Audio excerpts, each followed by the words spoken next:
Gloire à Dieu dans le nom de Jésus-Christ. Nous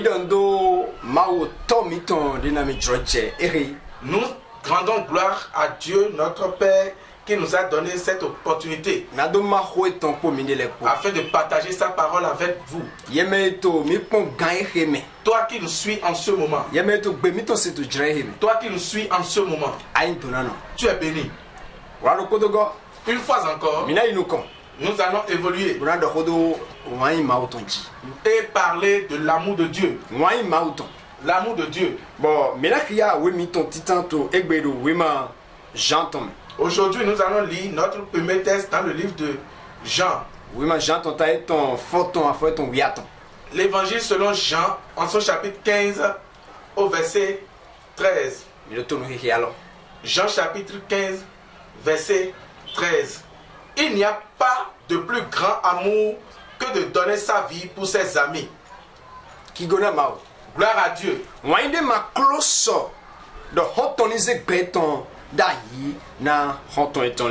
Il n'y a plus de grand amour que de donner sa vie pour ses amis. Cet amour, cela n'existe pas en l'homme.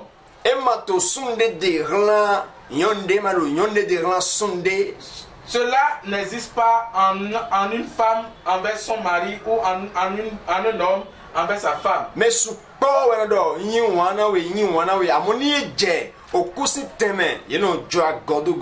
plusieurs disent je t'aime, mais au moment de la mort, ils vous abandonnent. C'est cela l'amour de l'homme. Mais l'amour de Dieu est profond, est immense, est grand. C'est ça ce que nous voyons ici. Jésus-Christ, notre sauveur, est en train de dire à ses disciples qu'il n'y a pas de si grand amour qu'un ami donne sa vie à son ami. La Bible nous révèle dans le livre de Romains, en son chapitre 4, Romains chapitre 4, verset 25. Romains chapitre 4, verset 25. Romains 4, verset 25. La Bible dit, il a été livré pour nos fautes et Dieu l'a ressuscité pour que nous soyons déclarés justes. Amen. Jésus a laissé sa vie pour ses amis. Romains nous révèle que Dieu nous l'a livré pour nos péchés. Dieu nous l'a livré pour nos péchés. Et il est ressuscité pour notre justice. Et il est ressuscité pour notre justice. Gloire à Dieu.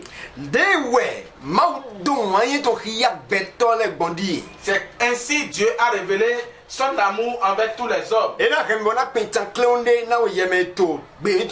Cela va m'amener à te conter une petite histoire. Il y a deux frères. Et ils étaient étrangers dans un pays.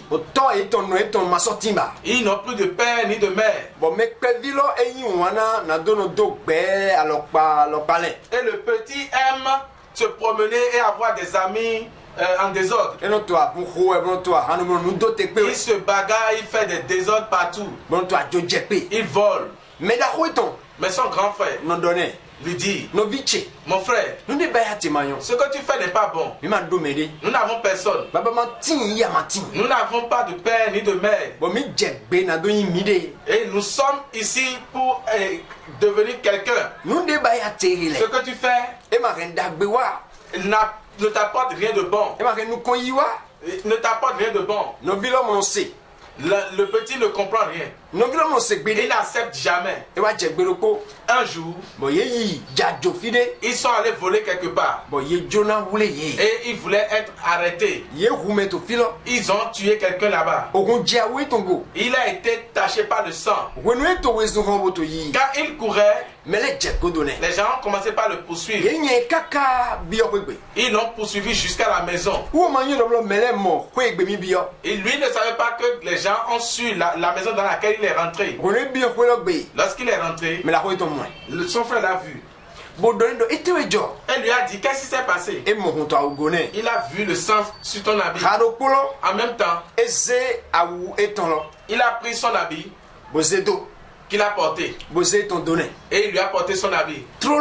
En même temps, les gens sont rentrés. Quand ils sont rentrés, bien aimé, toi qui nous entends,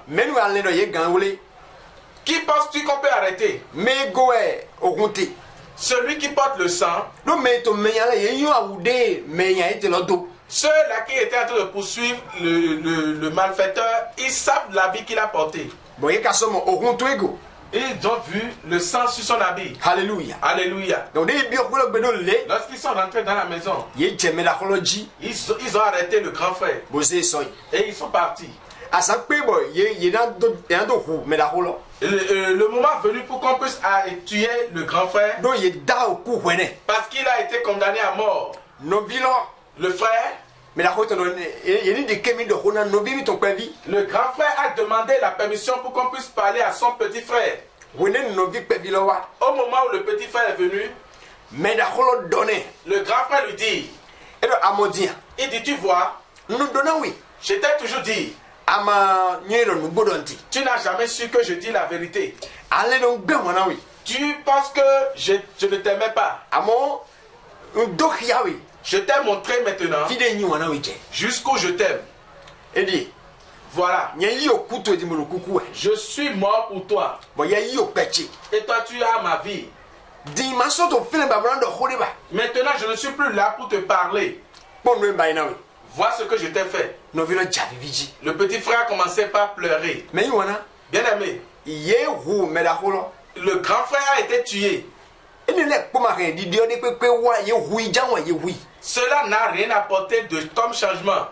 Le grand frère a été tué. Et le petit frère a eu la vie. Le bon est mort pour l'injuste.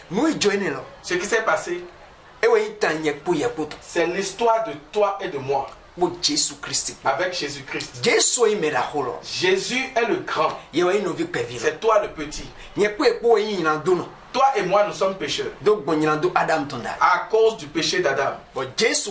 Et Jésus-Christ, Dieu l'a envoyé dans ce monde et il est venu. Et il a souffert à cause de nos péchés. Il a dit dans la parole, dans le message que nous avons lu, dans le livre de Jean, chapitre 15, au verset 25, au verset 13, qui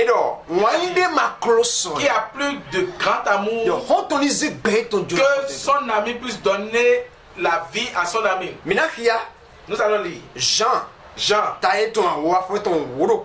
chapitre 10 au verset 11.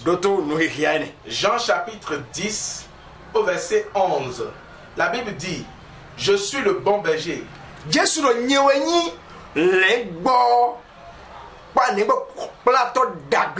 Le bon berger donne sa vie pour ses brebis.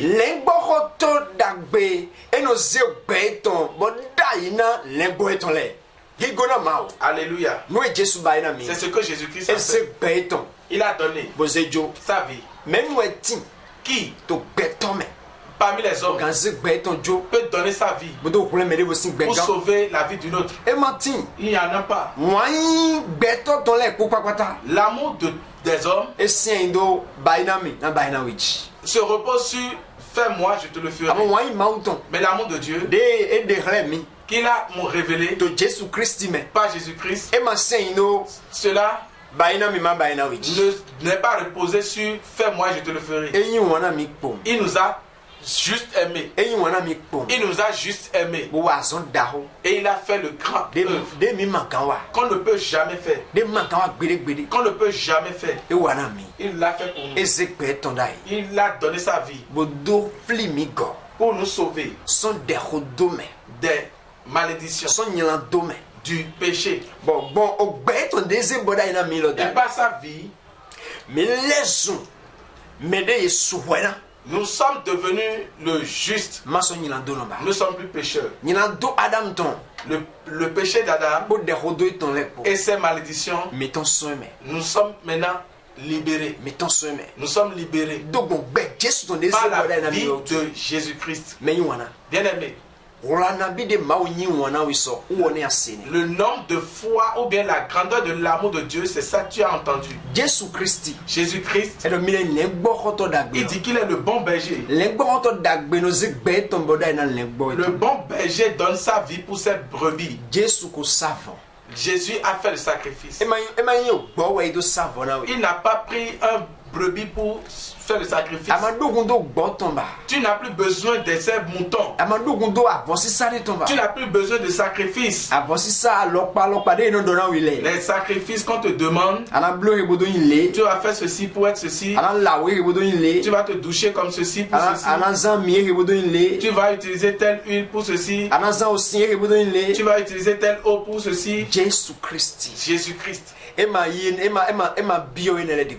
ne t'a pas demandé tout ceci. Il a donné sa vie. Il a donné sa vie. Il a donné sa vie. Il a versé son sang pour toi. Il n'y a plus de sang qui soit plus grand que le sang de Jésus. Tous les autres sangs qui existent ne sont que le sang de péché. Mais le sang de Jésus, c'est le sang qui n'a pas de faute. Il a déjà versé ce sang. Et par ce sang, tu n'as plus de condamnation. Tu n'as plus de condamnation. L'amour de Dieu, c'est ça ce que ça a apporté dans la vie de toi et de moi. Il y a des personnes, ils ont refusé l'amour. Comment on refuse l'amour? Quand tu entends ces paroles, tu as entendu ce que Jésus-Christ a fait et tu as rejeté. Et tu as dit que c'est affaire d'église. Et tu as dit que c'est affaire d'église. Tu as rejeté l'amour de Dieu. Cela n'a pas de relation avec une religion ou une église. Nous parlons de l'amour de Dieu. Tu t'aimes. Il a fait ce grand sacrifice. Il a payé le grand prix en ton nom.